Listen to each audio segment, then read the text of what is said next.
Bienvenidos al Palomitrón, vuestro espacio de cines y series de televisión española.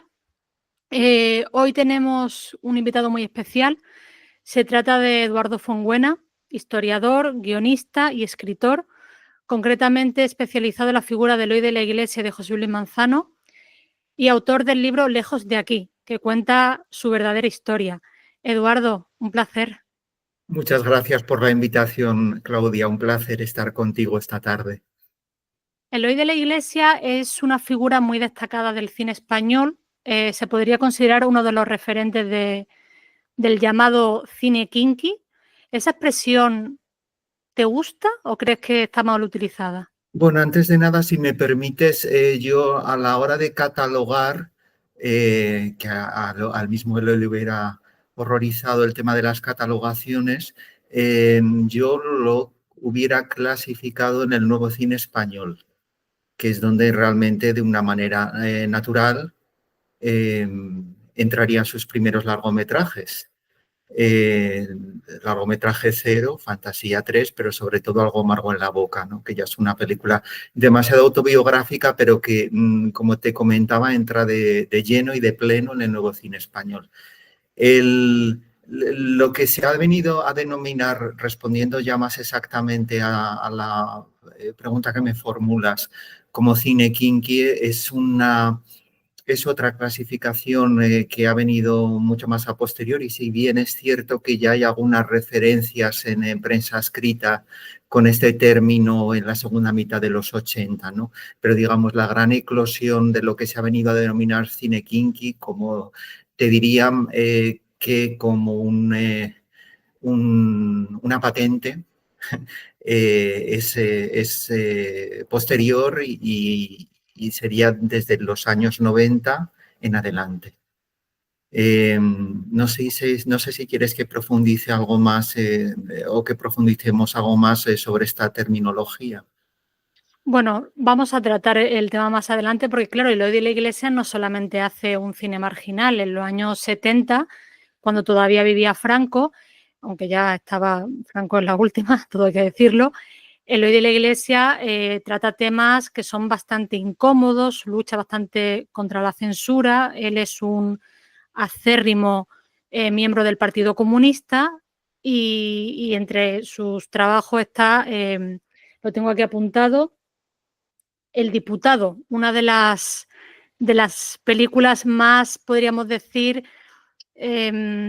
escandalosas de la filmografía de la Iglesia, en la que participa José Sacristán, que de hecho no es que fuese un actor que no trabajase con él, porque incluso en Navajeros sale José Sacristán. Sí, como amigo, como compañero de viaje y como actor que de alguna manera personificaba el hombre español de clase media, de lo que se pretendía imponer del nuevo orden democrático. Si bien es cierto, si me lo permites, dos pequeñas puntualizaciones. Bueno, lógicamente Franco era un cadáver, era una persona que estaba en una situación, en un estado de salud desastroso, pero sí que es cierto que los españoles, sobre todo la clase media española ya asentada, pensaban que iba a ser eterno. Pensaban que iba a durar para siempre. No olvidemos también que aunque el régimen muere mordiendo y hay una serie de juicios sumariales, de ejecuciones de última hora, ¿no? Precipitadas y todo esto, la sensación en la calle era desde el aperturismo, desde la España del aperturismo, sobre todo desde el año 62-63, pero más concretamente finales de los años 60 y primeros 70, era de una gran libertad y una gran permisividad. También a nivel policial, a pesar de toda la legislación, de la ley de vagos y maleantes, de las distintas brigadas policiales y otros temas que no vamos a profundizar en este encuentro porque no creo que sea la sede pertinente, ¿no? Pero vamos, podríamos seguir hasta el infinito, ¿no? sobre eso. Una cosa, digamos, era lo que era el régimen en sí, el movimiento franquista, y otra cosa era la realidad que llenaba las calles. Entonces era una sensación no de desahogo, pero sí de libertad. Y desde luego, como te decía, de permisividad. Si bien, por supuesto, el régimen franquista, el movimiento franquista, el único partido, recordemos, que estaba legalizado por entonces, controlaba todos los estamentos de la sociedad, todas las instituciones, todos los organismos y desde la anécdota más minúscula hasta los estados, hasta las situaciones capitales de políticas exteriores y otras. Eloy de la Iglesia hacía un cine bastante incómodo para esa Mm. sociedad que tú comentas, em, y bastante duro también, porque yéndonos un poco más hacia adelante en su carrera, la película del Pico tiene escenas que son bastante crudas, bastante duras.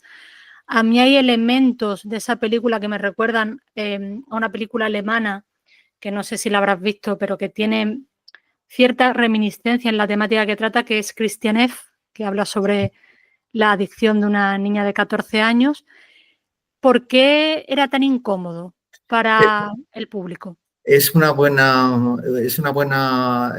analogía la que haces entre ambos títulos, porque el espejo en el que Gonzalo Goycoechea, el co-guionista de El Pico y habitual en el cine de la Iglesia por esta época, y el propio de la Iglesia se quieren mirar a la hora de plantear El Pico, ¿no? La situación, digamos, de la juventud española frente a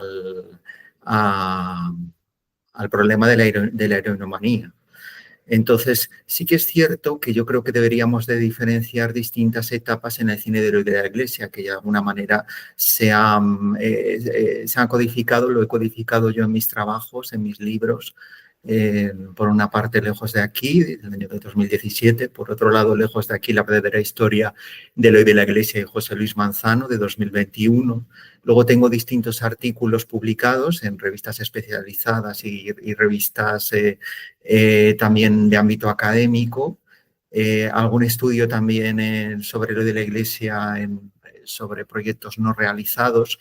Entonces, a lo largo de todo este corpus, digamos, en los que yo, y luego, por supuesto, por otra parte, serían los guiones de ficción para distintas producciones hipotéticas que de momento no han llegado, ¿no? Que ahí también profundizo de otra manera, pero seguimos profundizando porque, digamos, que siempre la vocación del historiador se impone y, por supuesto, la del respeto humano y fidedigno a unas historias, ¿no? Unas historias que, por qué no decirlo, las he recuperado yo, porque no olvidemos que cuando yo comienzo, si bien es cierto que en algunas universidades de Gran Bretaña, de Estados Unidos, menos, pero también había algún estudio, se comenzaba a apuntar, ¿no? el cine de Eloy de la Iglesia como campo de estudio. Cuando yo en el año 2009 emprendo este proyecto, no olvidemos que el cine de la Iglesia estaba denostadísimo, igual que su figura. Solamente había pues un cierto carisma exótico alrededor de algunas de sus películas que se han venido a denominar como cine kinky, y había un desconocimiento total, por supuesto, en relación a las figuras humanas de la Iglesia, de José Luis Manzano y de muchos, muchos, muchos personajes que pululan y llenan las páginas de mis trabajos, ¿no? Poco académicos, aunque sí que es cierto que en algún momento este proyecto ha pasado por alguna academia. Cuando hablo de academia, hablo en el sentido académico de universidad, para que nos Hablabas entendamos. de Gonzalo Goycoechea. Sí, Lo conociste, ¿verdad? sí, sí, muy brevemente. De hecho, fue, digamos, fue la chispa que prendió la llama en algún momento. Y yo creo que la llama todavía arde. ¿Y qué te pareció? Bueno, pues era una persona que estaba al final de su vida, era una persona hipersensible, un ser profundamente sufriente, una de las primeras figuras.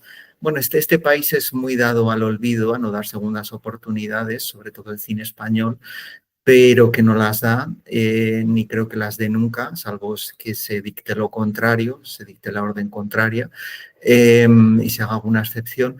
Pero era una persona que cuando todavía no se hablaban de los cancelados estaba cancelada. Él culpaba a una persona que estaba considerada entre las más poderosas del cine español, ya fallecida, que era Diego Galán. Yo en los cientos de entrevistas, yo creo que han sido unas 600 entrevistas, algunas de allí han salido algunas amistades profundas también, a lo largo de los años.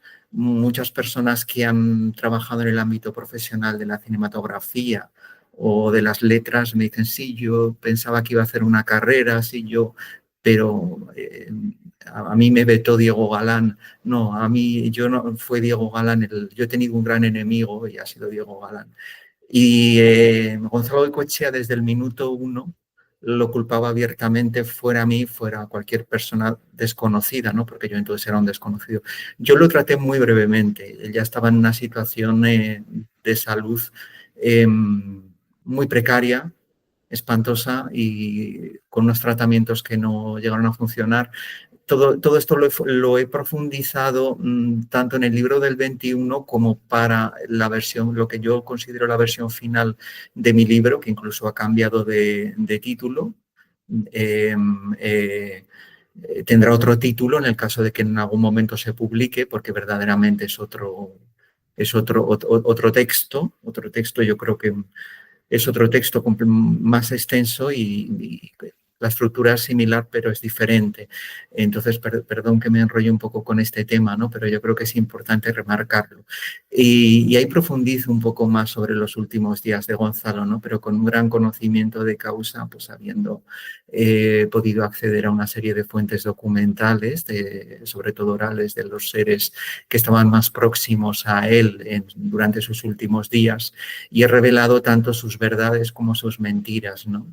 Y como en tantos otros casos en relación a esta historia, también hago mis hipótesis, por supuesto, fundamentadas en un corpus documental muy extenso, ¿no? Porque todo tiene que partir como historiador de eso, siendo que estamos tratando de la historia reciente y que todavía ahora menos, pero cuando yo empecé a realizar este trabajo, los principales actores de esta historia todavía estaban en este mundo, ¿no?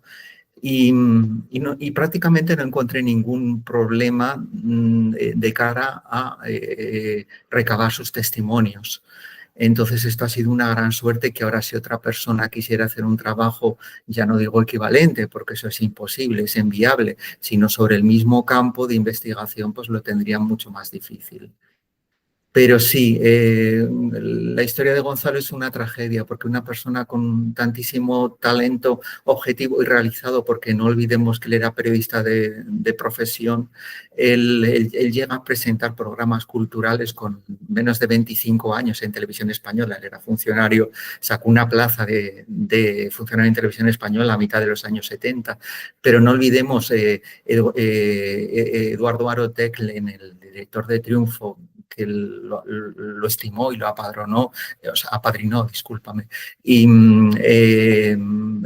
sus artículos no solo críticas cinematográficas, sino, digamos, de rango social, que él enviaba a la redacción, ¿no? Eran muy apreciadas por Eduardo Aro como director de este medio, y luego él como redactor adjunto ya en la segunda mitad de los 80, medios como Interview, hizo unos reportajes de investigación sensacionales sobre los familiares de la banda terrorista ETA, o sobre el Lute, o sobre la muerte del Pirri, que están allí, digamos, en los grandes anales, ¿no? de la crónica de este país, para quien quiera leerlos, quien quiera de alguna manera acceder a esas fuentes, consultarlas y disfrutarlas. Entonces era una persona, ya como guionista, claro, él tuvo el gran problema de caer en el sesgo ideológico de cara a la profesión, en la que él no tenía intención de entrar, pero de alguna manera, por amistad con el de la Iglesia, accedió, que es la del escritor de películas, guionista de cine, ¿no? Y eso le condiciona, claro, porque su primera intervención es reescribiendo los diálogos de La acera de enfrente o La otra acera, que al final se termina titulando Los placeres ocultos. Su aportación es ya decisiva en El diputado, que es ya la gran película de Eloy, ya digamos de una segunda para una tercera etapa, ¿no? Ya es una época, ya son películas que ni siquiera ya pasan la censura previa de guión, que simplemente se envían a la Dirección General de Cinematografía y del Libro, lo que era ya el Ministerio de Cultura en este momento, en el año finales del año 78, bueno, mediados del año 78, para su clasificación, que por supuesto fue una clasificación exclusivamente para mayores de 18 años. Y claro, eso de alguna manera sí que es cierto que él por amistad participan en las películas de otros guionistas como Pedro Lea o algunos miembros del Partido Comunista de España, ¿no? Él también era, de alguna manera, ya sabemos que en esa época igual que en este momento, para poder trabajar en el cine español tienes que estar cerca de los partidos que están ahora mismo en el gobierno de España. En esa época, tanto en clandestinidad como ya luego con los partidos políticos legalizados, tenías que viajar, si no militar, con el Partido Comunista de España. Es curioso cómo todas las personas que rodean a Eloy de la Iglesia de una forma más cercana, podríamos decir, comparten un final bastante trágico.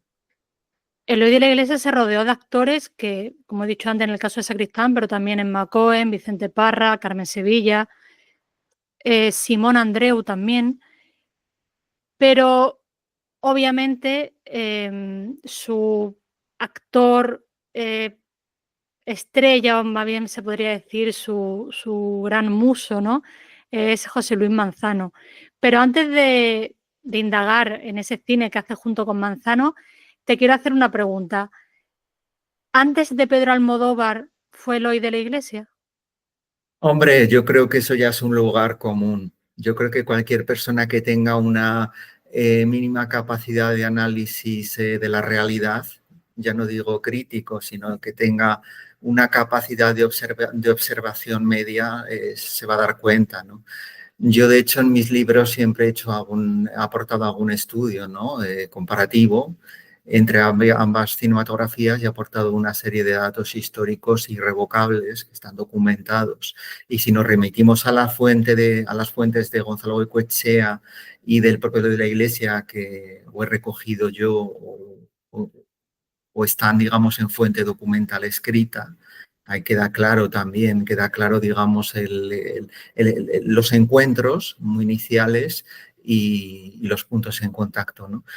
Me gustaría también, si me permites, Claudia, solamente contarte una cosa muy simpática. El alter ego de Eloy de la Iglesia fue Simón Andreu, que fue, digamos, su primera participación fue muy accidentada, ¿no? Porque él entra en Chico y Chica para jugar, juego de amor prohibido, me parece que ese título al final, sustituyendo a Juan Diego, que precisamente había sido el gran actor de las primeras películas de Eloy de la Iglesia, la persona posiblemente por la que Eloy de la Iglesia se decanta por la profesión de director de cine en vez de la de director teatral, a la que ya estaba predestinado de alguna manera por las amistades que tenía y sus primeras experiencias profesionales. Luego, claro, también se cruza en el camino o a la inversa en Pepe Sacristán, por lo que decíamos antes, porque ejemplificaba muy bien ese nuevo español, ¿no? De la demócrata, ¿no? De las capas medias de la sociedad. Pero bueno, sí, es curioso, ¿no? Es curioso que digamos que Juan Diego, que es el que Eloy lo quería como protagonista de todas sus películas, cuando en un momento le falla por otro compromiso profesional ya adquirido, no por ninguna enemistad. Las enemistades entre ellos vendrían más adelante y aún así son muy discontinuas. entra este actor, ¿no? Que es un actor que trabajaba tanto en España como en Italia, como un actor, digamos, internacional. Para mí, posiblemente el mejor actor con el que trabajo, Eloy de la Iglesia, Simón Andreu, desde mi punto de vista, ¿no? Y hacen esas películas tan maravillosas, ¿no? Que son El sacerdote y, y sobre todo La acera de enfrente, que, Los placeres ocultos, ¿no? Y otros proyectos, luego hay pequeñas intervenciones en películas posteriores, mayores o menores personajes, ¿no? Pero luego también, claro, están los proyectos no realizados. No olvidemos que Eloy de la Iglesia y Gonzalo Goicoechea, por extensión, son trabajadores del cine con importantísimos proyectos no realizados. Eloy de la Iglesia es ese director, es el director de los proyectos no realizados. Sí que es cierto que él llega a firmar una película cada 9 meses en alguna etapa de su vida y verdaderamente es un director prolífico, es un guionista estupendo, o sea, con una rabia a la hora de escribir y una facilidad, ¿no? Más verbal, porque luego sus guionistas eran los que tenían que recoger todo este discurso y convertirlos en páginas de guión sensibles de ser filmadas, ¿no? Eloy de la Iglesia, una cosa que tiene, yo creo, de particular, ¿no? Porque claro, cuando se habla de este cine que refleja las, digamos, clases más marginales de la sociedad española de la España de la transición y de inicio de los 80, pues claro, siempre se tiene de referente a De la Loma, a De la Iglesia y luego a Saura. Sin embargo, frente a De la Loma y Saura, podríamos decir que Eloy de la Iglesia da una visión, no diría más profunda, pero sí que escarba un poquito más en las emociones internas de sus protagonistas. ¿Lo considerarías un director humanista o simplemente la parte de su naturaleza? Efectivamente, o sea, primero vamos a ver, dentro de lo que es el cine social más de vocación comercial, más popular, has citado a sus directores, podríamos citar también en el ámbito barcelonés a Ignacio Quino, ¿no? Y no olvidemos que los grandes estudios estaban en Barcelona, no estaban en Madrid. Entonces, en esa época, luego desmantelados, convenientemente desmantelados en los años 80 y vendidos a piezas, como todo en este país en las décadas posteriores hasta el presente. Pero, claro, hay una vocación, primero hay una mirada no compasiva, pero hay una mirada solidaria, de solidaridad. Y luego, por otro lado, hay un componente humanista en el sentido más amplio del término, como una persona que había cursado la licenciatura entonces de Filosofía y Letras, había hecho los cursos, digamos, sabemos que en los planes de estudios de entonces había, digamos, unos cursos comunes y luego ya la especialidad que él eligió fue filosofía. Lo que pasa que cuando la iba a comenzar, él ya estaba en otras aventuras, estaba dirigiendo teatro en Barcelona y en Madrid también, y estaba escribiendo guiones y estaba preparando muy joven, muy joven, con 20 años, 21 años, su primera película como director. Claro, no olvidemos que él venía de una familia de la alta burguesía, de comerciantes muy bien asentados en lo que eran antes las Vascongadas, Euskadi Herria, y claro, podían permitirse pues enviar a estudiar a un hijo a Madrid, bueno, primero a internados, ¿no? Para hacer todo lo que son, lo que son los estudios, la primaria, los estudios medios y luego ya, digamos, el preuniversitario. El preuniversitario aún así él lo hizo en San Sebastián, pero lo terminó de hacer en Madrid, en el Instituto San Isidro. Y luego para estudiar en lo que era ya no era la Universidad Central de Madrid, sino la Universidad de Madrid, con la Complutense, vamos. Pero vamos, en realidad no hace mucho tiempo comentaba con unas personas también muy interesadas en el tema de la Iglesia que este director es el gran fabulador sobre su biografía. Él ha dado una, dos, tres, cuatro, cinco versiones sobre distintos episodios de su vida y los ha ido modificando y cambiando a su antojo a lo largo de los años, que esto no tiene absolutamente nada de malo. Por supuesto, no vamos a entrar en juicios morales porque no corresponde, ¿no? Y aparte uno es libre, digamos, de reescribir su propia biografía las veces que lo considere oportuno. Pero es curioso, ¿no? Cómo modifican desde los datos más insignificantes hasta los más importantes, ¿no? Que pueden implicar a terceras personas de una manera permanente. Pero bueno. Bueno, yo creo que hay un acontecimiento importante en la vida de la Iglesia, porque claro, él hace un cine inicialmente en el cual, pues, por ejemplo, con El techo de cristal, ¿no?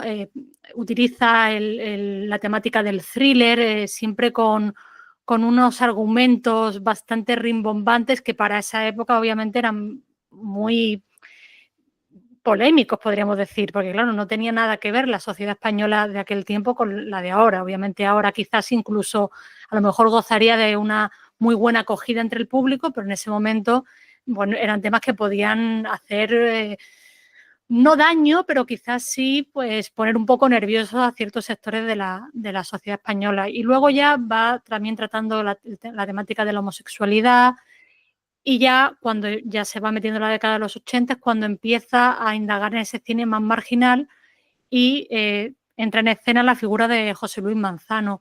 ¿Supuso un antes y un después en la vida de Eloy de la Iglesia la figura de Manzano?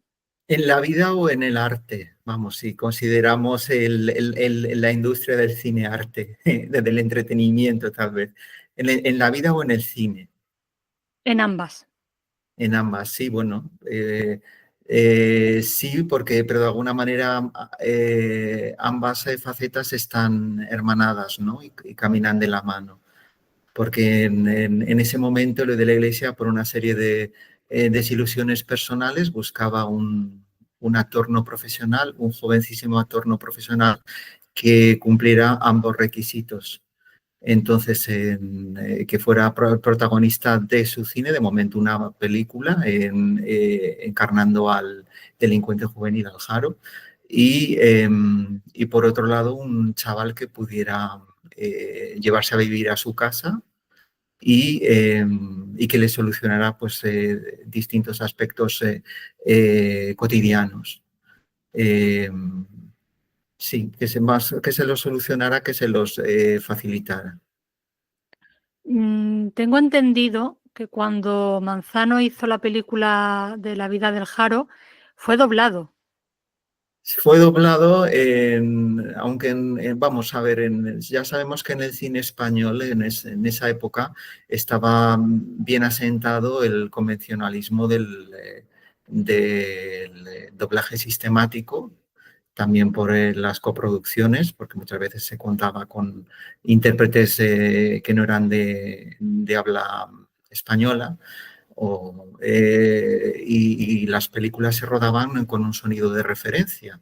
No existía, digamos, como luego se ha establecido un sonido directo que se podía editar a posteriori, ¿no? En un estudio. Entonces las películas se tenían que doblar y Eloy de la Iglesia era un gran amante, ¿no? Un gran defensor de este convencionalismo porque eso le permitía reescribir sus películas por tercera vez. La primera era en fase de guión, la segunda era en el rodaje porque le era muy dado a reescribir completamente sus películas. Tú puedes tomar el guión del Pico, por ejemplo, y estudiarlo y ver que es un guión que está reescrito al 50% durante el rodaje. Y luego en sede de montaje y sonorización, ¿no? Con sus técnicos de confianza. Él, de hecho, solía dirigir, siempre lo digo, pero es cierto, él solía dirigir los doblajes de sus películas valiéndose de uno o dos técnicos, de un técnico principal y un auxiliar, ¿no? De confianza, por supuesto, que sabía perfectamente qué efectos de sonido le eran caros y sobre todo que le permitieran hacer. Siempre había Manzano, algo que redondear, siempre había algo que redondear, ¿no? Algún diálogo, algún concepto, alguna idea. Sobre todo cuando, claro, eran películas, no olvidemos que eran películas con una producción muy precipitada, ¿no? Que desde que se escribe el guión hasta la primera vuelta de manivela, hasta que se estrena, no solía pasar más de medio año. Ahora, claro, ahora estamos acostumbrados a que una película, desde que alguien pretende hacer un largometraje hasta que se estrene, pasen no menos de 4 años, pero a veces son 2, pero eso con suerte. Pero no, el hoy de la Iglesia, desde la idea inicial, ¿no? Desde el germen hasta el proceso de escritura de guión con sus guionistas de confianza, la toma de imágenes, lo que es la fotografía principal, postproducción digamos, exhibición, comercialización de la película, no solían pasar más de 6 meses, incluso a veces menos. Manzano, cuando hizo Navajeros, claro, él no era un actor profesional, él no tenía experiencia, sin embargo, tenía un carisma y una actitud ante la cámara que le convirtió en una figura bastante icónica. Yo recuerdo la primera vez que vi Navajeros, esa imagen de Manzano con el gorro mexicano o con la navaja. De alguna manera, mucha gente decía, lo he leído en varios artículos, que era el James Dean español, ¿no? Porque de alguna manera representaba esa apariencia rebelde. A mí me recuerda bastante al cuadro del ángel caído, ¿no? Que ese Sí. chico con ese pelo rubio tan etéreo, pero a la vez esa mirada tan dura, porque él venía de una situación completamente marginal y llegó de la mano de la iglesia al cine y tuvo un inicio de década de los 80 bastante buena, porque al final protagonizó casi todas sus películas, salvo creo que, no sé si está presente en otra vuelta de tuerca, pero Estuvo presente en el rodaje, pero no, sí, algún cuadro de Caravaggio y de Goya, pero sí, pero vamos, sí, Manzano sí era una obra de arte. No era muy alto, pero estaba muy bien hecho, como decía, como dice su familia. Pero sí, y es curioso, ese gorro mexicano me lo he llegado a probar yo, porque todavía se conserva o se conservaba hasta hace muy poco tiempo. Pero sí, claro, retomando un poco tu pregunta anterior, que me gustaría redondearla de alguna manera, no vaya a ser que las personas que nos escuchen se queden con la duda. Claro, era una osadía, ¿no? Para la industria del cine español contar con un actor no profesional y joven debutante que no solo aportara el rostro y la frescura y la osadía, ¿no? Del Jaro, sino también con su voz. Entonces, claro, ahí la balanza se inclina naturalmente hacia contar con un actor profesional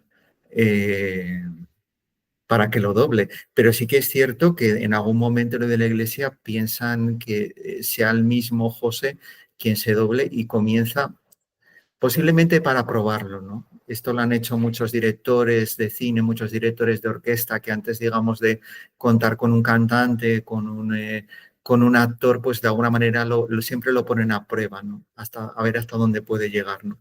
Y sí que es cierto que hay algunas secuencias, tal como en la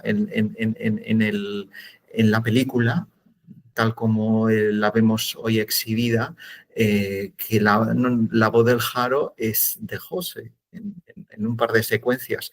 Y de hecho también dobla otro personaje, que son muy pocas personas, yo lo he comentado, ahora lo sabrá más personas porque claro, yo lo he comentado y lo he registrado en mis trabajos, ¿no? Pero él dobla a otro de los chavales, ¿no?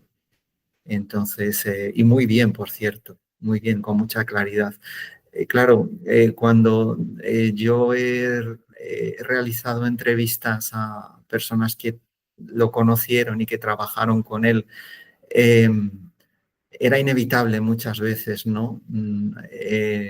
Era inevitable no recordar la fonación cálida eh, de José, ¿no? Una voz con un color muy particular, muy de Madrid. Muchas veces a mí me gusta mucho ir, yo estoy siempre que puedo, siempre estoy caminando y paseando y me muevo por varios barrios, no solamente por uno de Madrid, ¿no? Y me encanta, ¿no? Me encanta escuchar a los jóvenes, sobre todo, vamos, no sobre todo, me encanta escuchar a los jóvenes y observar a los jóvenes. Yo creo que es mi afición favorita, ¿no? Y yo te diría que Madrid a día de hoy, en el 2025, está llena de José Luis Manzanos,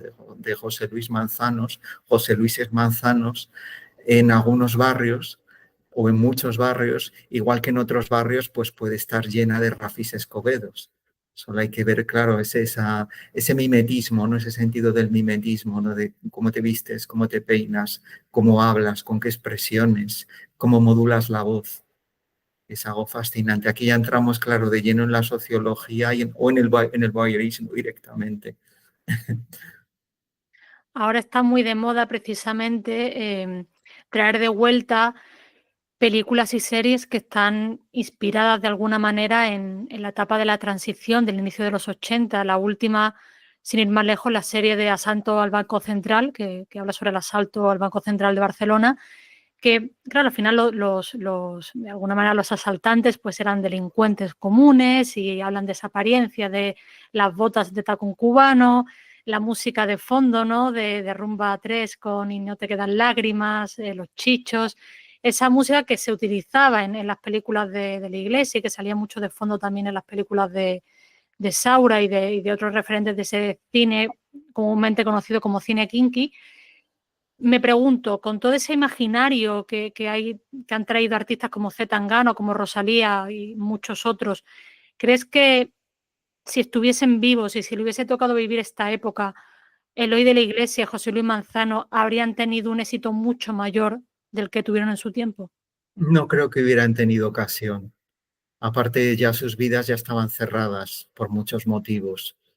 Eh, ya solamente por motivos, digamos, fisiológicos, porque es una barbaridad lo que digo, pero vamos, para que nos entendamos, o de su estado de salud, no creo que hubieran podido de alguna manera gozar las mieles del triunfo, para ser cursis y ripipis. Pero claro, es un tema, claro, si te das cuenta, son siempre elementos, factores muy externos, muy epidérmicos, la música, el vestuario, las texturas fotográficas. Con suerte, si el guionista es bueno, que en este país no suele serlo, la forma de hablar de entonces, ¿no? No solamente las expresiones, sino la forma de construir, ¿no? Eh, eh, la, eh, la gramática de cada personaje. Pero claro, eso por un lado, ¿no? Eso por un lado. Yo creo que ya te he respondido. No sé si podríamos profundizar en algún aspecto que te muerda un poco, te pique la curiosidad, porque es un tema que da mucho de sí. Entonces, pregúntame y yo intentaré ahondar un poquito más. Bueno, obviamente hay un tema que, bueno, yo creo que marca un poco. Pero me refería sobre esto porque es muy interesante, ¿eh? Sobre esto. Bueno, es que yo creo realmente que José Luis Manzano, te lo he dicho antes, la estética que tiene, ¿no? Hoy es el día de San Valentín, porque esta grabación se está haciendo el 14 de febrero para los que nos vean después. José Luis Manzano podría ser un cupido del cine español, ¿no? Es todo lo que lo envuelve, lo que le hace tan carismático, porque el Pirri también tuvo mucha fama, pero la imagen de Manzano yo creo que ha pasado al imaginario de aquella época, ¿no? Al final, cuando indagas un poco en el cine social de aquel tiempo, sale la imagen de Manzano y no puede dejar de valorar la estética que él tenía y la fuerza y la presencia que tenía ante la cámara. Por eso siempre digo que si hubiese sido un chico de 10 y tantos o 20 y pocos años ahora, en 2025, y alguno lo hubiese descubierto, probablemente quizás hubiese estado más laureado de lo que lo estuvo por sus circunstancias vitales, etcétera, etcétera. Porque al final realmente, y corrígeme si me equivoco, porque yo no soy especialista en la vida de Manzano, pero solamente trabajó con Eloy de la Iglesia, ¿no?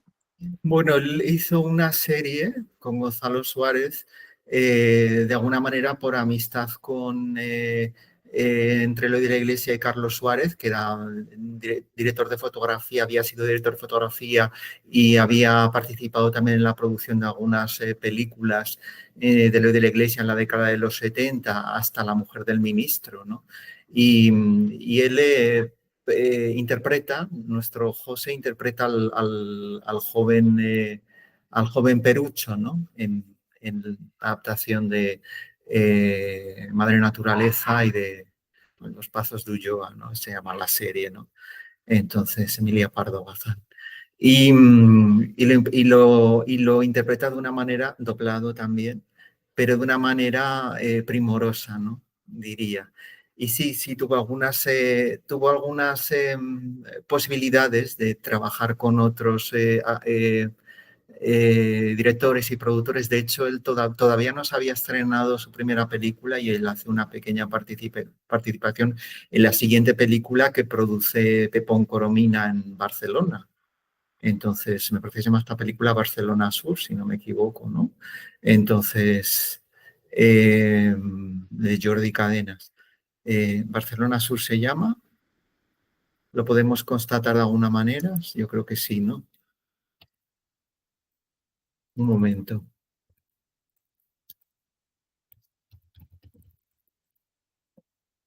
Sí, efectivamente, Barcelona Sur. Entonces, pequeño lapsus. Pero sí, él podía haber trabajado incluso en la industria mexicana, podía haber trabajado en Estados Unidos, tuvo varias ofertas. Lo que pasa que hay distintos, siempre, siempre, siempre en nuestras vidas hay distintos factores que la rigen y que de alguna manera nos condicionan a no ir por un lugar, sino por otro, ¿no? En este caso es el consumo de opiáceos y el servicio militar, que verdaderamente le partió por la mitad a José Luis Manzano, ¿no? En el momento que él estrenaba el Pico, como se ha dicho y redicho, la película más taquillera de las temporadas 1980 y 83 y 84. Y, y la producción, o Sao Paulo Films, la productora de estas películas, tiene que pedir un permiso especial de 12 semanas para que pueda rodar la segunda parte, ¿no?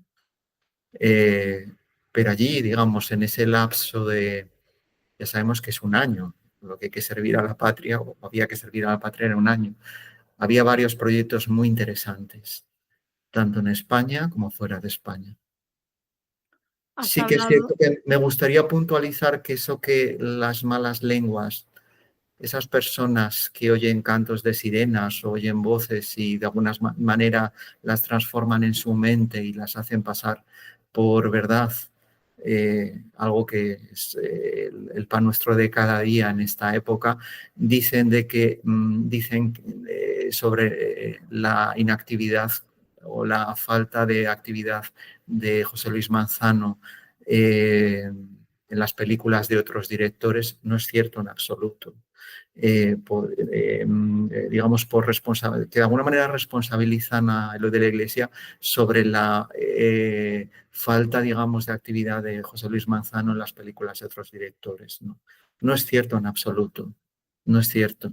Aparte, esto está documentadísimo en contratos, en cartas, en escritos personales incluso, y luego, por supuesto, en todo lo que son las fuentes orales de las personas que vivían el día a día con ellos, empezando por los familiares de José Luis Manzano y continuando por las personas que trabajaban en las películas de la Iglesia y que luego pasaban al salón de sus distintos apartamentos. No es cierto. Pero vamos, ya sabemos que, estos tiempos son dados a reescribir la historia. Se está reescribiendo en el cine. Incluso si nos fijamos, los grandes éxitos comerciales que están ahora en cartelera, que tratan estos años, o en plataformas, están directamente reescribiendo la historia. Según, digamos, supongo que según los requerimientos, ¿no? Siempre de la parte poderosa, la parte que aporta el capital.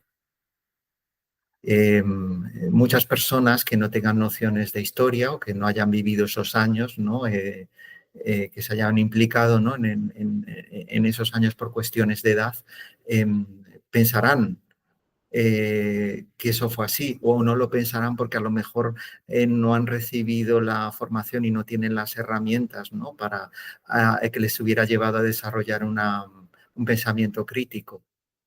Entonces, porque no han estudiado filosofía, porque no hablan latín, porque han estudiado la historia de una manera sesgada, tendenciosa y manipulada. Ya no hablemos de historia del arte, ¿no? Porque a lo mejor han podido acceder a unas obras de arte en vez de a otras, ¿no? Cuando a lo mejor las más sublimes son otras que les están vedadas. El tema es muy amplio.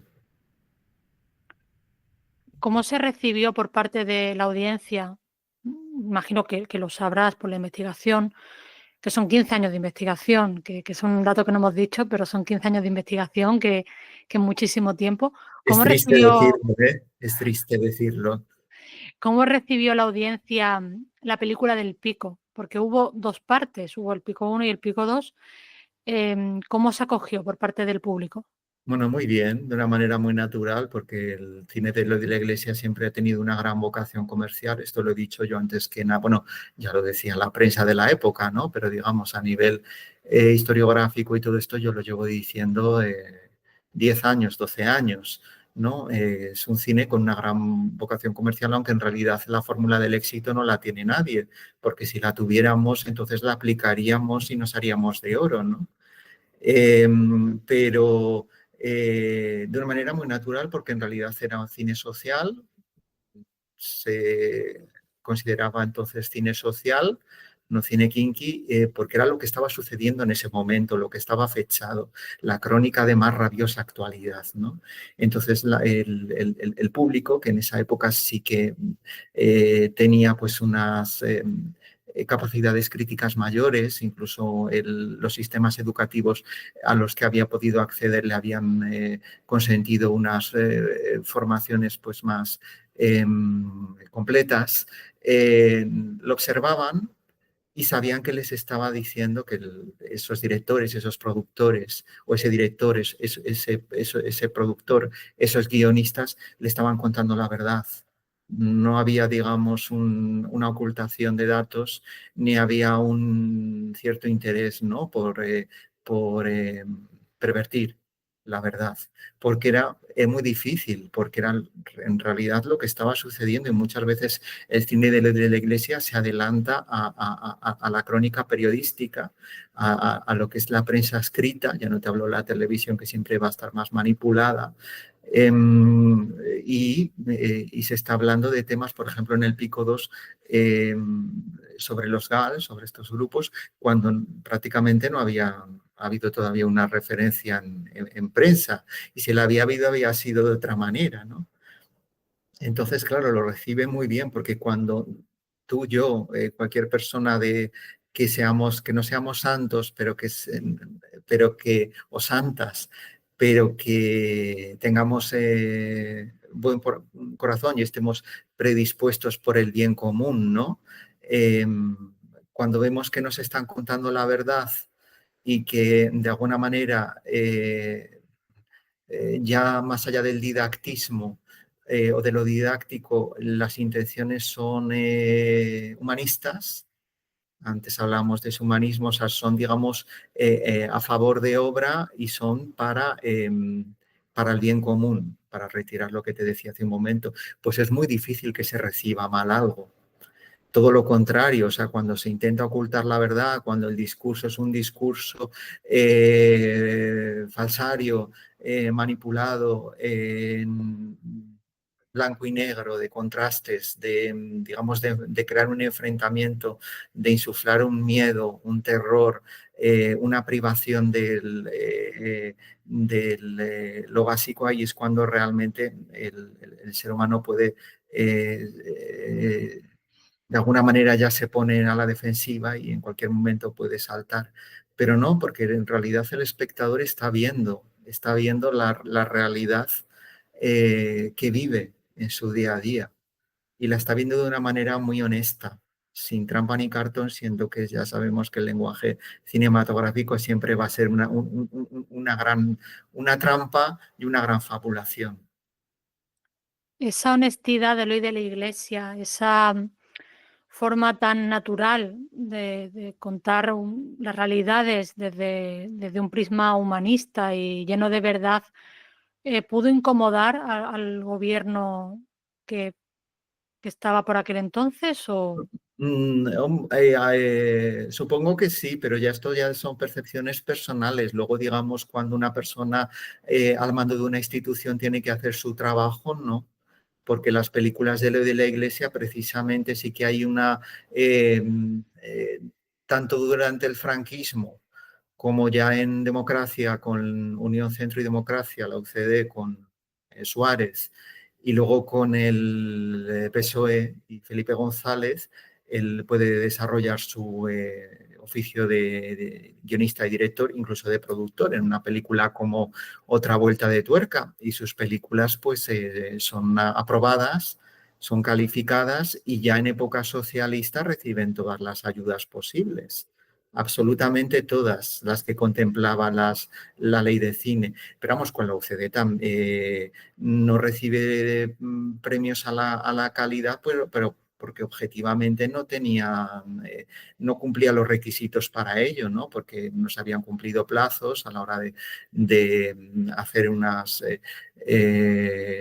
de producir la película, pero ya, digamos, a partir de el año 80 de diciembre del año 82 y más, o sea, noviembre del año 82 y más en concreto de diciembre del año 83, con una nueva legislación de cine que ya sabemos que primero había funcionado con reales decretos ley, hasta que ya, digamos, se configura como lo que se ha venido a denominar la ley de Miró, la ley de cinematografía, ¿no?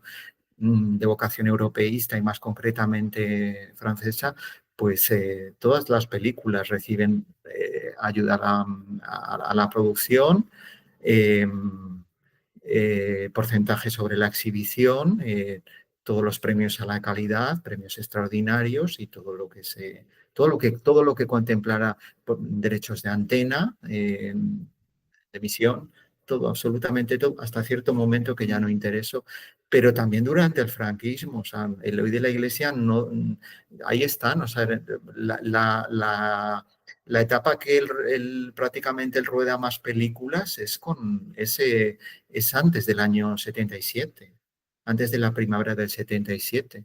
Ahí ruedan muchas películas. Sí que es cierto que habrá momentos como los habrá más adelante de inactividad, pero también hay otras circunstancias, ¿no?, que influyen sobre este hecho irrefutable, ¿no? Pero bueno, aquí habría mucho que decir, hay mucha tela que cortar y hay muchos matices, ¿no? Porque claro, también entramos en todas las personas que están detrás de estas instituciones. Pilar Miró era una amiga del alma, tanto de Gonzalo Goicoechea como de la Iglesia. Pilar Miró, del Pico 2, dijo que era un ejemplo de cine eficaz y el tipo de película que desde el Estado español había que apoyar, vamos, desde la institución de la Dirección de Cinematografía, organismo que formaba parte, ahora luego ya más adelante fue el ICA, a partir del año 86, si no me equivoco, diciembre del 86, del Ministerio de Cultura. Entonces, bueno, aquí se han contado muchas milongas, muchas mentiras, pero porque siempre interesa de alguna manera eh, eh, confundir confundir a la población, a la ciudadanía y imponer siempre una verdad, reescribir la historia e imponer una falsa verdad histórica. Entonces, para esto estamos los historiadores y estamos los escritores, como te decía antes, no somos santos, pero tenemos buenas intenciones y buen corazón. Porque un director que está laureado por personas bueno, que de alguna manera, como Pilar Miró, pues han sido consideradas clave dentro de la industria del cine español, porque un director como de la Iglesia, tras hacer La estanquera de Vallecas, cae en la marginalidad más absoluta junto con Manzano. Bueno, en realidad la estanquera de Vallecas, claro, las personas que ahora pueden estar hablando de la Iglesia desconocen estos datos porque a lo mejor pues se han leído un par de libros, entre ellos el mío, o los míos, o uno de los míos, y ya pues entonces ya les ha venido la ciencia infusa y ya pueden hablar perfectamente, ¿no? Sin haber acometido una investigación seria, ¿no?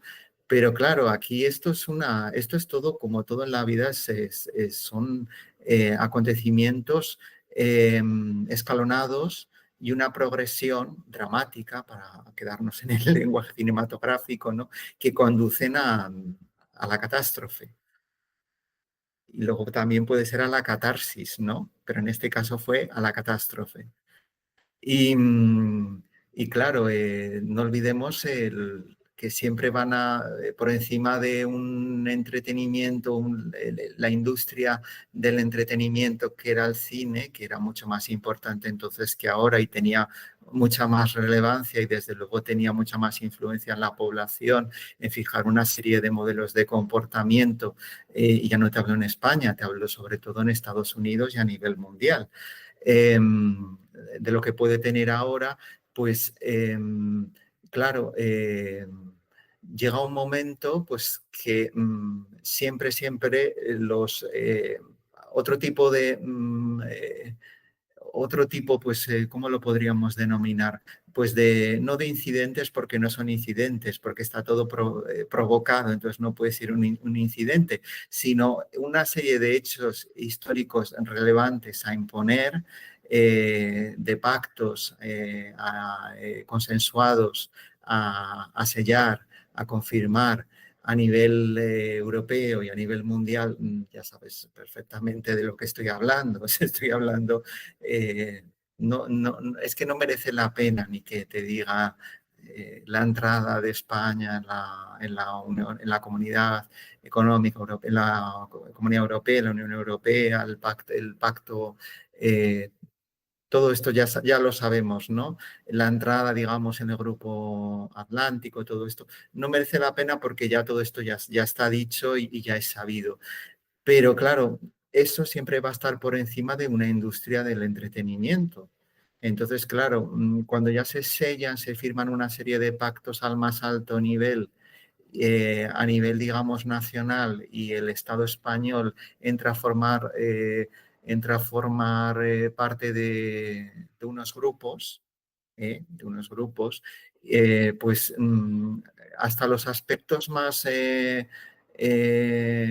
mínimos adquieren relevancia. Entonces el cine que se puede estar produciendo, por ejemplo el cine, entonces el cine que se puede estar produciendo, en este caso en España, eh, eh, tiene que reflejar otra serie de realidades, tanto desde el país, tanto de España, como del ser humano. Entonces, claro, ahí entraba realmente ahí Eloy ya pasaba a ser un director incómodo, que molestaba. Luego a esto hay que sumar, claro, eh, molestias o sea, ya digamos las enemistades, eh, el que no te caiga bien una persona, el que te moleste que una persona ejerza su libertad de expresión de una manera total y que incluso declare públicamente que el cine español ha tocado el techo de la libertad de expresión. Entonces, claro, cuando España entra a formar parte de los países del bloque europeo occidental, o sea, y de alguna manera de alguna manera, por otra parte, se ratifica la inclusión de España en el tratado, o sea, lo que es entre los países de la OTAN, el Tratado Atlántico, pues claro, el cine pues tiene que reflejar otro tipo de historias, otro tipo de personajes. Y esto, en realidad, vuelvo a reiterarme, claro, podríamos profundizar y hablaríamos de otro tema que no tiene que ver con la cinematografía, ¿no? Pero no olvidemos que el cine es un reflejo de la realidad y de la vida, sobre todo cuando es un cine coyuntural con el momento histórico que se vive. Entonces, esas milongas, como decía antes, de que Eloy de la Iglesia estaba muy malito y estaba muy deprimido o entró en un bucle mental que le impedía de alguna manera desarrollar su labor como director o de alguna manera condicionaba sus capacidades cognitivas y creativas. No es cierto en absoluto, porque las grandes películas que podía haber hecho Luis de la Iglesia, sus grandes proyectos, algunos ya preparados para rodar, otros solamente en fase de guión, surgen en estos años, surgen en el año 85, 86, 87, 88, hasta que el ostracismo es tan hiriente, tan brutal, tan grave, que solamente lo único que puede hacer es el que trataba de vivir con una grandísima dignidad, como había recibido, que era una forma de desenvolverse en sociedad que la había recibido en la cuna y en su familia, ¿no? Era una persona formada, no olvidemos, de un nivel sociocultural medio alto. Entonces, claro, en estos momentos, pues tratas de vivir con dignidad, pero tienes que sobrevivir, necesitas una serie de, necesitas comer, necesitas alojarte en un lugar, necesitas comprar ropa, necesitas comprar medicinas. Pero claro, cuando ya es difícil hasta esto tienes a la opinión pública, que también en esa época, ahora ya mucho menos, pero en esa época todavía tenía un gran peso y ya has tomado conciencia que las instituciones públicas, tanto autonómicas como del Gobierno de España, no van a permitir que tú realices tu profesión, que en este caso era director de cine, pues solamente te lleva a la inmolación, no a la autodestrucción, porque ya estaba en un proceso autodestructivo, aunque no olvidemos que lo de la Iglesia ya en el año 88 ya no consume heroína ni opiáceos, contrariamente a lo que se dice. Ahora se está retrasando al año 95, 96 porque interesa políticamente reescribir la historia, pero esto no es así y está documentadísimo, sino que hablen con la familia de lo de la Iglesia, que hablen con sus amigos y que consulten las fuentes que están si saben cómo hacerlo, cosa que dudo, quienes últimamente escriben sobre lo de la Iglesia. Pero ya te digo que claro, esto es un proceso, siempre es como una espiral, ¿no? Una espiral hasta la inmolación, ¿no? Hasta en el caso de Eloy fue hasta un intento de suicidio que de alguna manera fue su punto más bajo en el año 94 y de ahí ya fue para arriba, ¿no? Y ya consiguió una cierta estabilidad también con el apoyo de la Sociedad General de Autores y Editores, SAE, que le apoyaba proporcionándole los derechos conexos, los viáticos, ¿no? Que generaban sus películas y con la ayuda de una serie de amigos, ¿no? De largo recorrido.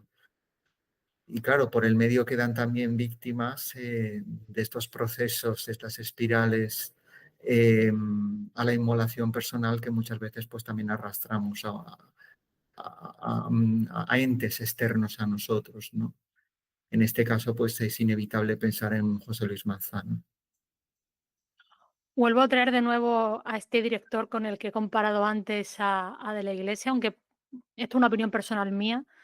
Yo no soy muy fan del cine de Almodóvar, tampoco soy muy fan de Almodóvar en sí como figura, pero sí que es cierto que de cara al exterior ha sido probablemente el director de cine más reconocido y más celebrado. ¿Crees que a diferencia de la Iglesia, que creo que le caracteriza una coherencia narrativa en todas las historias que ha querido contar, Almodóvar sabe adaptarse mejor a lo que el contexto social o político pide y por eso se salva o se zafa de esa marginalidad a la que sí fue sometido Eloy? Bueno, es que la cuestión es más profunda que extensa, entonces más esotérica. Entonces es muy difícil. Si no hacemos un análisis en profundidad, yo en la versión final de Lejos de aquí, yo aporto un análisis milimétrico con todos los factores y con un análisis, más que aportando datos, hago un análisis pues como historiador y como cinéfilo y como persona con una capacidad de observación y una mente crítica, ¿no? y analítica. Y bueno, pues es que claro, lo que yo te pudiera decir ahora sería mentira, o sea, sería irme por los cerros de Úbeda. Entonces, ya lo he hecho en otras ocasiones y me he arrepentido profundamente de ello, porque la verdad siempre va a ser más oscura, más siniestra y aparte simplemente hay que atar cabos. Hay que pararse en mitad de una calle de día, de noche, mirar hacia arriba, mirar hacia abajo, una calle del centro de Madrid, por ejemplo. Entonces, del distrito de Universidad o del barrio de Justicia, o en la Gran Vía o delante de las Cibeles, por ejemplo, y observar qué hay allí, qué edificios hay, qué signos de poder hay allí, qué elementos, qué personas pasan por allí, qué edificios hay, como te decía, y de ahí pues entonces o darse una vuelta por la Castellana. O sea, hacerse el eje paseo desde el Atocha, eje Paseo del Prado, Recoletos, Castellana, y llegar hasta la Plaza de Castilla y mirar que son cuatro, son cinco torres ahora, ¿no? Cinco torres.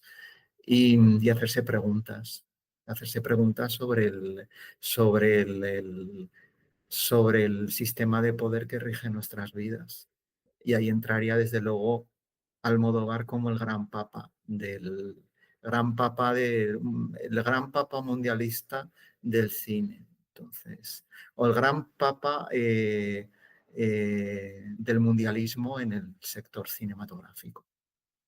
Una maravillosa definición la que acabas de hacer de Almodóvar, porque sí que es cierto que al final, lo que tú comentabas, ¿no? Que siempre ha pesado sobre Eloy de la Iglesia el hecho de que estuvo en el mundo de las drogas, pero bueno, en la movida madrileña, que al final era un grupito también, el más conocido, un grupo muy cerrado que se juntaba en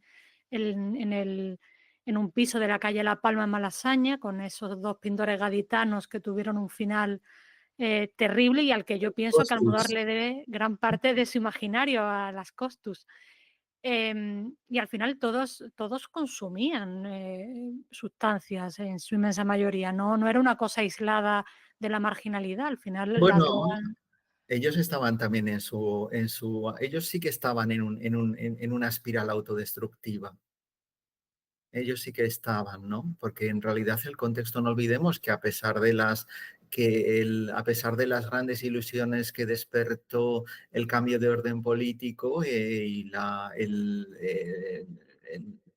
Carta Magna, la Constitución eh, y todo esto, el desencanto, la desilusión fue casi inmediata, porque enseguida se vio que no iba a haber un cambio real en la sociedad, en el modelo de sociedad que nos iba a permitir. Aunque sí que es cierto que la sensación de libertad era grande, pero vamos, como te decía, también lo había sido en los últimos años de franquismo. Bueno, nada que ver con lo de ahora, por supuesto. Entonces, ahora, bueno, me voy a ahorrar hablar de política actual, pero vamos, cada uno que opine lo que piense, ¿no? Como siempre. Entonces, estas personas, claro, también ellos se daban cuenta tenían esa sensación de no futuro, en un futuro. Entonces, cómo se reacciona muchas veces según la sensibilidad que tengas, las experiencias vitales que hayas tenido, pues con una tendencia hacia el hedonismo, y el hedonismo siempre esconde la autodestrucción. Entonces, luego sí que es cierto que ha habido personas más inteligentes, entre comillas, porque en realidad el motor que les movía era el económico, era el dinero. Entonces, nombres como el director que acabas de nombrar, sobre el que me acabas de preguntar, y personas pues que hacen series para plataformas, o sea, no series para plataformas, que hacen series sobre ellos en plataformas, ¿no? O sobre ellas. Entonces, pero es porque es en realidad lo único que realmente les ha importado ha sido el dinero y el poder, que siempre van de la mano, sin miramientos y a cualquier precio, aunque tengas que vender tu alma, aunque tengas que suscribir un pacto. Y luego viene la reivindicación, pero no vamos a entrar en ese terreno. La reivindicación, cuando hay, ahora por ejemplo, que han pasado la gala de los Goya, ¿no? La reivindicación pública de tenemos que luchar por un mundo más justo, que al final va en consonancia un poco, o en contradicción, mejor dicho, con lo que hay detrás. Pero claro, eso es meternos en unos terrenos Bueno, pero eso oscuros. siempre, para abreviar, siempre van a ser speech, siempre van a ser discursillos, ¿no? Para, de alguna manera, revalidar tu posición en la profesión o asentarte o garantizar tu permanencia. Entonces, porque claro, no olvidemos que el cine como industria, pues siempre va a tener va a necesitar el apoyo de instituciones públicas y privadas, pero sobre todo públicas, ¿no? De gobiernos.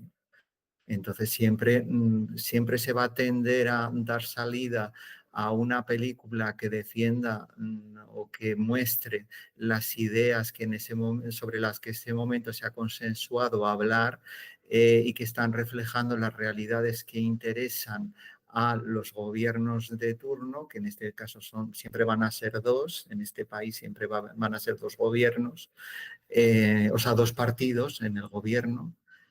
Eh, eh, Sobre otra que a lo mejor pero porque es que en realidad si te sales del guión del discurso oficial, no te van a dejar hacer nada. Es que no te van a dejar ni trabajar en realidad. Mira, yo para entrar en la persona, a mí no me dejan trabajar. Pero en nada, o sea, yo tengo una formación, yo tengo, no, tengo una formación como historiador e historiador del arte, tengo dos posgrados, soy diplomado por la ECAM, por la Escuela de Cine, me he formado dos veces en estudios de posgrado, como te decía, en guiones, he escrito toda mi vida y todavía estoy esperando una primera oportunidad profesional como guionista. Y creo que soy un buen guionista y lo he demostrado a quien se lo tengo que demostrar y lo demostraré. Y lo demostraré.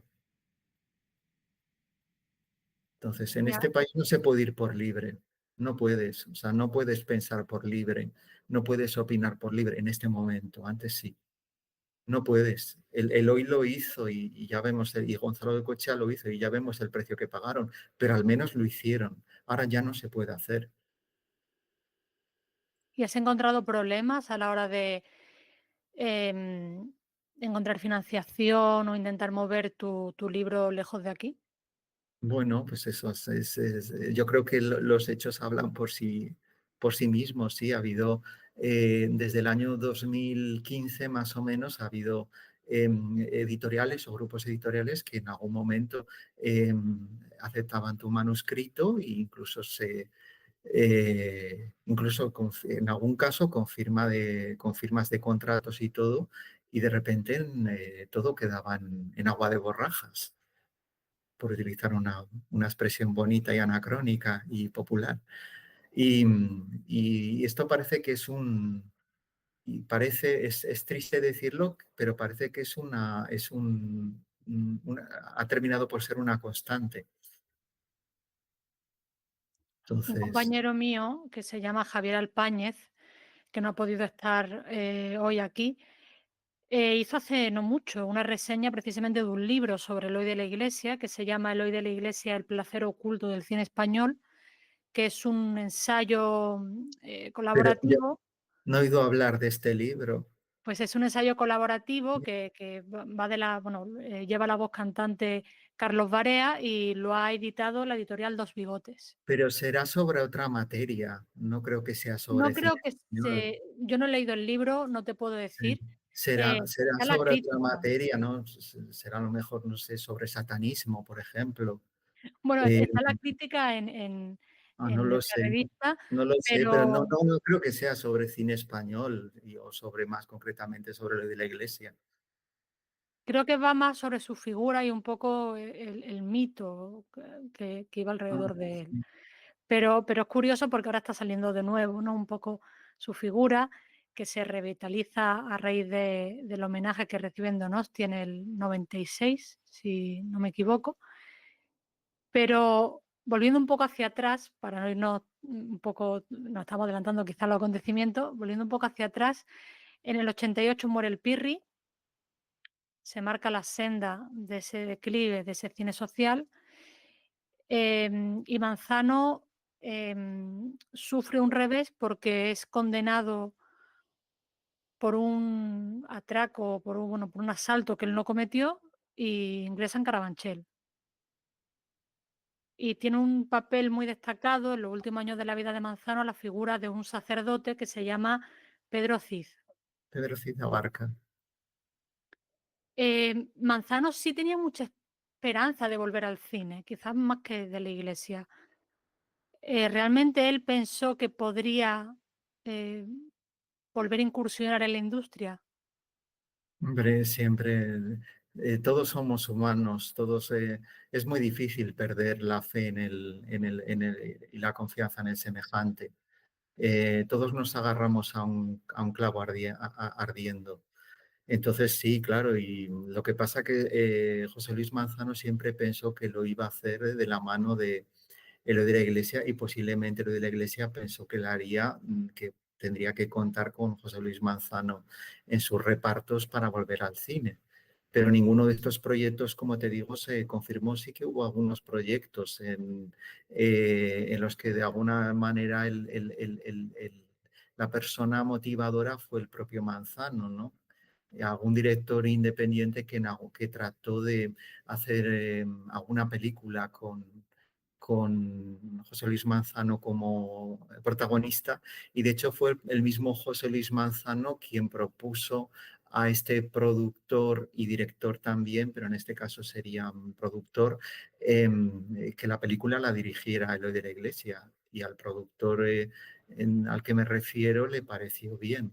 Lo que pasa que eran proyectos que cuando realmente ya tenían que pasar a una fase de financiación o encontrar una plataforma para su distribución y exhibición, pues siempre se chocaba contra el gran muro, ¿no? De la incomprensión, de la intolerancia y del castigo.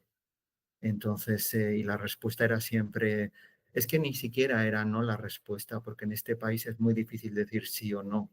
Muchas veces la respuesta es el silencio, hasta que en realidad uno se muere de asco o de pena. No hace falta ni que lo maten. Voy a decir una fecha, 20 de febrero de 1992, en el número 5 de la calle de Rafael de Riego. ¿Qué supone eso para Eloy de la Iglesia? Mm, ¿En qué sentido? Porque hay mucho que decir. En el general, Es pues un día, un jueves. Era un jueves como otro cualquiera. Era un jueves como otro cualquiera. ¿Qué quieres que te diga que simplemente un adjetivo, un sustantivo? ¿Qué quieres? sé que no me vas a decir la respuesta a la pregunta que por obligación tengo que hacerte, que es cómo murió José Luis Manzano. Y Pero sé eso que no está me todo en mi, eso está todo en mi libro del 2021. por eso, sé que no me vas a contestar, pero sí que es cierto que el piso pertenecía a Eloy de la Iglesia. No, era un piso, eso lo dicen las personas que no, eso lo dicen personas que no han podido acceder a las fuentes, digamos, a que no han podido acceder a documentos. Cuando accedes a documentos y haces un trabajo de 15 años, ya entonces ya ves a quién pertenecía ese piso, en qué régimen estaba lo de la iglesia y hablas con quien tengas que hablar, desde la portera hasta con el vecino de enfrente. Entonces, pero claro, para esto hace falta una gran voluntad personal que yo no creo que pueda repetir en mi vida. Yo creo que ya puede ser que haga otros trabajos literarios, pero ya el grado de implicación al que yo he llegado con este trabajo de alguna manera es insuperable. No puedo ir más allá en ningún campo, ¿no?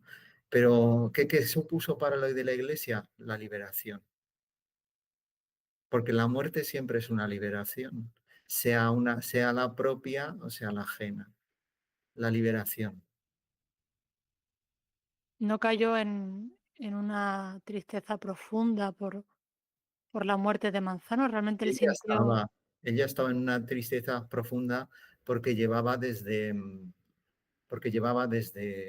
el año, desde que terminó el montaje de la estanquera de Vallecas en diciembre del año 86 y terminó toda su relación con esa película en febrero del año 87, salvo el estreno y la exhibición comercial, sin trabajar. Y saca cuentas. Entonces, ¿cómo no vas a estar? Vamos a ver, te han puesto el estigma del loco, del drogadicto, del disidente social, de la persona incómoda que ha hablado en infinidad de entrevistas y en su cine, ¿no? Que siempre va a ser el objeto determinante, ¿no? De difusión determinante sobre lo que se ha pactado no hablar. Y él lo va a hacer por simple apetencia personal, no por otra cosa, o sea, no porque quisiera defender nada ni denunciar nada, simplemente porque le apetecía hacerlo. Entonces, ¿cómo va a estar una persona que lleva, pues vamos a ver, 87, 88, 89, 90, 91, 92, 5 años y medio sin trabajar, sin, sin recibir ingresos?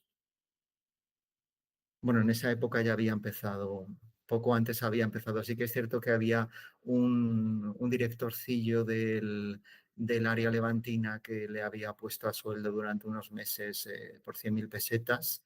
Y sí que es cierto que había habido varias colectas, pero claro, eso no dejan de ser limosnas, ¿no? Muy apreciables cuando no tienes nada, ¿no? De compañeros de la profesión y más concretamente de ex compañeros del Partido Comunista de España, que ya sabemos que en esa época estaba totalmente desmembrado o refundado en la Izquierda Unida.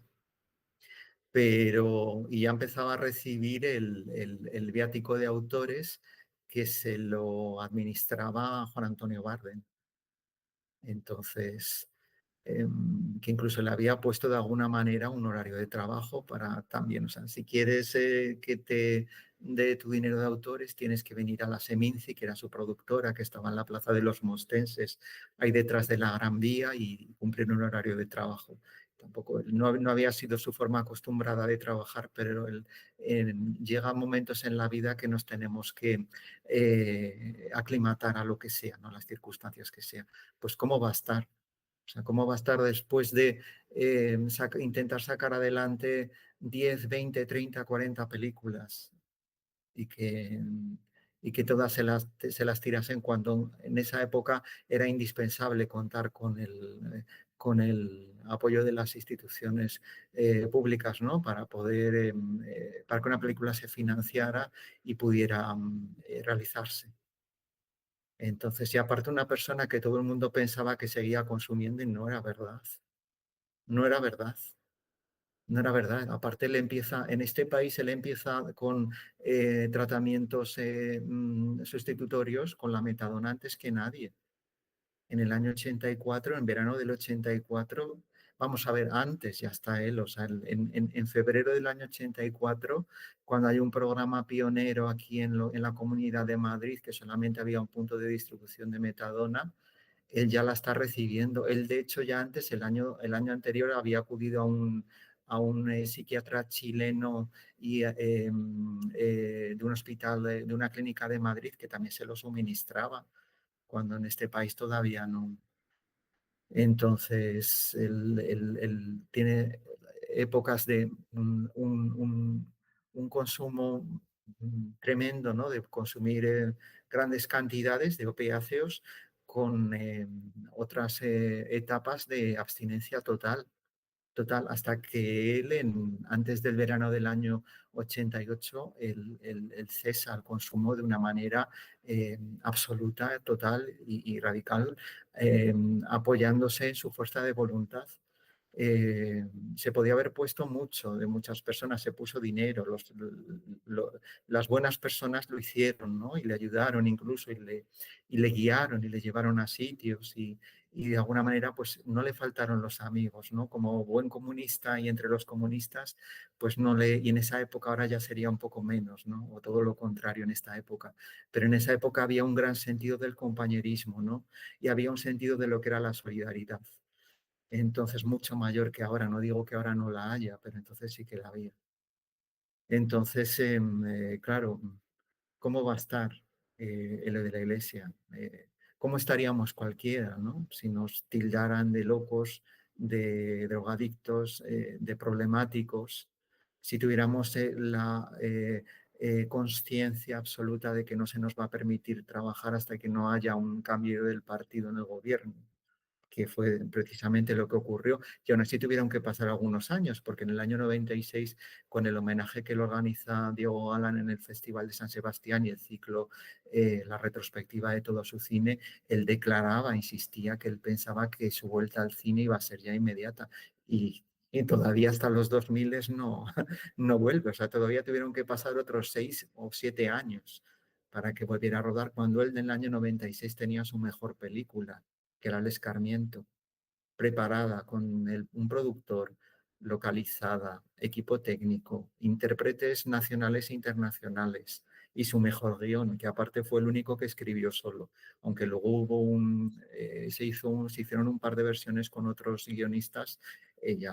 Estaba ya todo, en el guión que le escribió en soledad ya estaba todo, que fue el único que le escribió en soledad, aunque luego ya, como comento, cuando entra en producción, pues participan otros dos guionistas, pero de una manera muy, muy somera. ¿Crees que se convirtieron el uno para el otro en una maldición? Yo creo que simplemente que se necesitaban, o sea, era una relación como tantas veces en esta vida o en este mundo de dependencia, porque a veces nos cuesta, lo que más daño nos hace es a lo que más nos cuesta renunciar.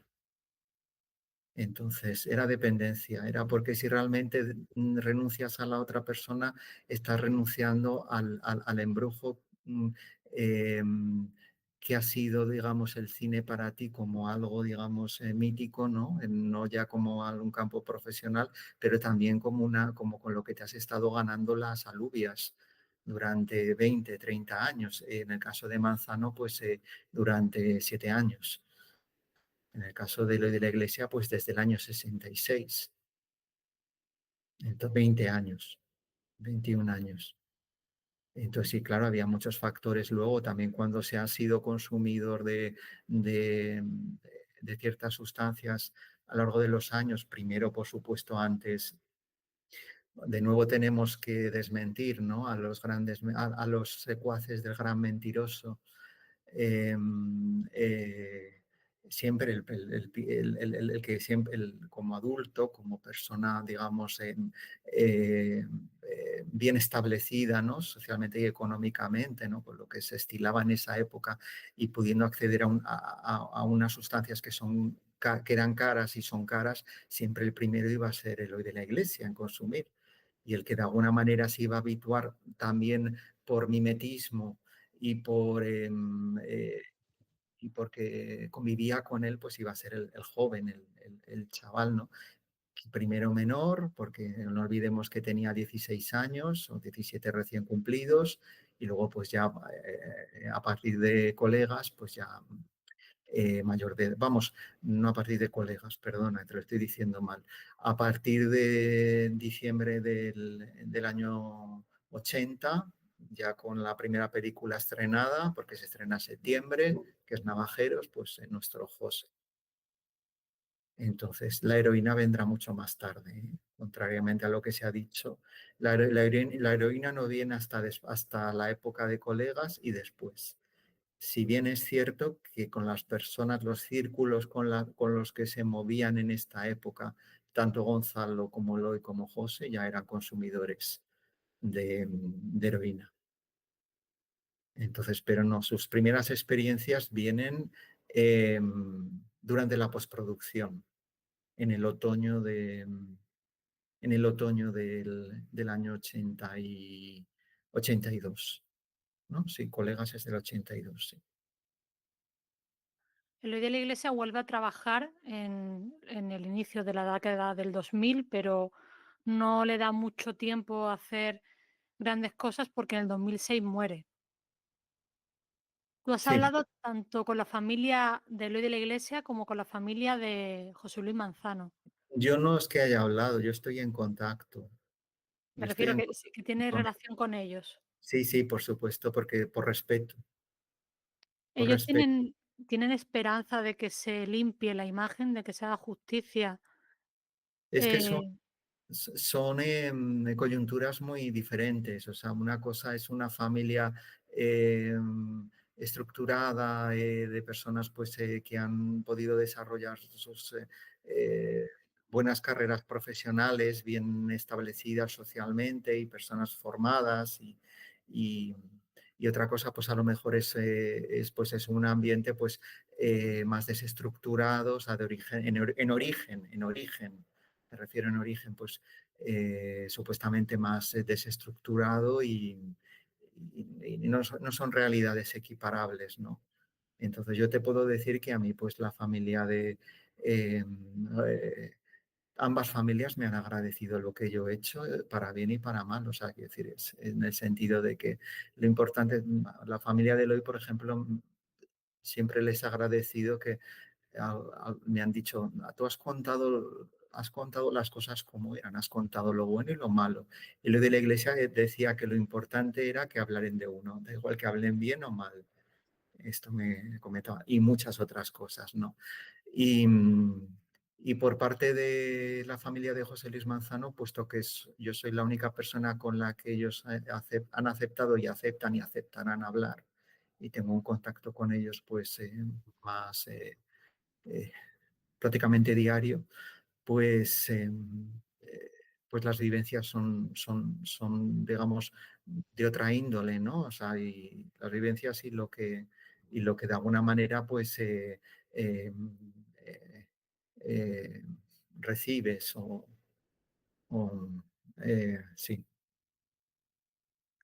Ya para ir terminando, hay nuevo proyecto, un nuevo libro. Cuando lo publiques, vendrás aquí a contarnos más detalles sobre tu investigación y Y después de esto, ¿todavía os quedáis con ganas? Sí. pues muchísimas gracias, Eduardo. Ojalá Gracias. puedas publicarlo pronto, ojalá más gente pueda leer lejos de aquí y ojalá algún día se pueda hablar de cualquier tema con la libertad de expresión que quiso y de la que hizo bandera Eloy de la Iglesia durante toda su carrera. Te la agradezco mucho, Claudia. Yo solamente puedo decir que he dedicado ya 3 años y medio adicionales, aunque todavía no había ido a imprenta la versión del 21 y estaba trabajando en la nueva, El último gran esfuerzo que he hecho, o sea, este Sísifo que tienes delante, lo último que he hecho ha sido volver a contrastar la mayor parte de las fuentes documentales, volviendo a los archivos y lo que yo haya podido recopilar a lo largo de los años para asegurarme de mucho y descubrir cosas nuevas con los ojos del hoy y de la hora, ¿no? No del hoy, sino del hoy y de la hora. Y bueno, pues yo creo que ya he llegado hace ya unos meses, yo creo que ya he llegado al punto que lo que yo he escrito ya lo puedo llamar versión final, pues, que es como lo titulo. De hecho, el título, el nombre, el libro tiene otro nombre, recibirá en el caso de que de su publicación, recibirá otro nombre o un nombre con alguna variación. Y es que no me puedo quedar más satisfecho, estoy completamente feliz. Entonces, no, por ahora no te puedo dar noticias sobre la eventual o probable o improbable publicación de este trabajo, pero mantengo mis esperanzas de que sea una realidad. Y si no, de todas formas, el libro vive, existe, entonces siempre va a existir, o sea, aunque sea a nivel de manuscrito, eh, porque ya te digo, lo considero un libro diferente, un tercer libro, ¿no? Entonces siempre va a estar allí y yo creo que encontrará su momento. Su lugar es este, que es España, y yo creo que encontrará, si no lo encuentra ahora, lo encontrará más adelante. Todo llega, tarde o temprano, Sí, aunque nosotros no lo veamos, para pero bien todo o para llega. mal, yo sé que el libro, porque es un libro importante, entonces es un libro que no es un libro de consumo. O sea, no es un libro que tiene detrás simplemente, o sea, que lo que lo motiva son unas ambiciones de hablar sobre un tema y sacar rédito a ese tema y poder decir que he escrito esto y me lo han publicado sobre este director, no. Hay detrás, ya no solamente mías, sino de muchos cientos de personas que han confiado en mi trabajo y en que yo era la persona adecuada para contar esta historia, ¿no? Hay muchos sentimientos, muchas esperanzas eh, y, y mucho sufrimiento, pero yo creo que ha merecido la pena. Pues dicho queda, cuando puedas materializar el proyecto, aquí tienes tu casa para hablar de él, para contarnos las novedades finales y, por supuesto, para hablar de tu investigación, porque 15 años se tienen que contar. Y es verdad que no se pueden abarcar ni siquiera en una hora. Hace falta varias entrevistas para poder eh, desmenuzarlo todo, pero aquí tienes tu casa y nosotros siempre estaremos encantados de recibirte. Muchas gracias, Claudia, de corazón. Pues paramos la grabación, nosotros nos quedamos un poquito por aquí. Y para los que queréis saber más de Eduardo Fonbuena, pues podéis tener reseñas de todo su trabajo que dejaremos escrito en el artículo que acompañará esta entrevista y también links a sus redes sociales y a información que él nos pueda facilitar. Pues nada, pues muchísimas gracias, Eduardo. Gracias a ti, Claudia. Hasta luego.